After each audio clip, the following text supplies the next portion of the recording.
আমার ফেভারিট আন্টির কাছ থেকে ধার করা স্পেশাল রেসিপি, এটা হচ্ছে পটলের রেসিপি। চলেন দেখা যাক রেসিপিটা। তো আসসালামু আলাইকুম, কি অবস্থা সবাই? আলহামদুলিল্লাহ ভালো। তো এটা হচ্ছে এই দেখতেছেন পটল কাটছি। পটল হচ্ছে একটু চামড়া রাখলে পটলটা আর গলে না আর কি। এটা হচ্ছে আমার মানে আমার সিক্রেট। তো গতকালকে বৃহস্পতিবার রাতে পটল আনছিলাম দোকান থেকে আসার টাইমে। তো সকালবেলা উঠে শুক্রবারে ফোনে আন্টিকে জিজ্ঞেস করলাম যে পটলটা কি দিয়ে খাওয়া যায়, মাছ মাংস ব্যতীত। মাছ মাংস খেতে মন চাইতেছে না। তো আন্টি বললো যে পটলের সাথে একটু যদি সরিষা বাটা দেন তাহলে ভালো লাগবে, সাথে যদি 2-3টা কাঁচামরিচ বেটে দেন। এই তো যে কথা সে কাজ। তারপরে হচ্ছে পটলটা কুটে তারপরে এই তো সরিষা বাটলাম, অনেক কষ্ট হয়েছে বাটতে। তারপরে আন্টি বলেছিল যে সয়াবিন তেল দিয়ে হবে না, সরিষার তেল দিতে হবে। তো বাসায় সরিষার তেল ছিল, ভর্তা টর্তা খাওয়ার জন্য রাখি আর কি। তো ওইখান থেকে সরিষার তেল দিয়ে জাস্ট পেঁয়াজ দিয়ে পেঁয়াজটা একটু মানে হালকা একটু নেড়ে ছেড়ে তারপরে হচ্ছে মানে একটু ভালোভাবে নেড়ে ছেড়ে তেলটা গরম হওয়ার পরে তারপরে হচ্ছে রসুন বাটা দিয়ে দিব। এই তো দেখেন পেঁয়াজ অলরেডি মানে মোটামুটি হয়ে গেছে। তারপর হচ্ছে হালকা রসুন বাটা দিছি।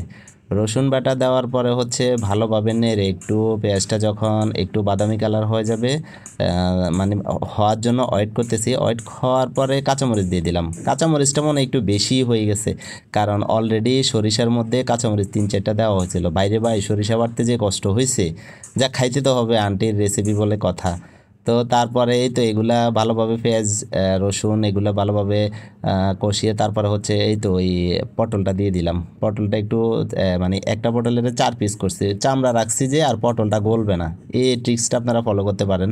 তারপরে এই তো দেখেন একদম পটল তেলের সাথে পেঁয়াজ এগুলো একদম মিশে যাচ্ছে। আর একটু ভালোভাবে নাড়াচাড়া করতে হবে।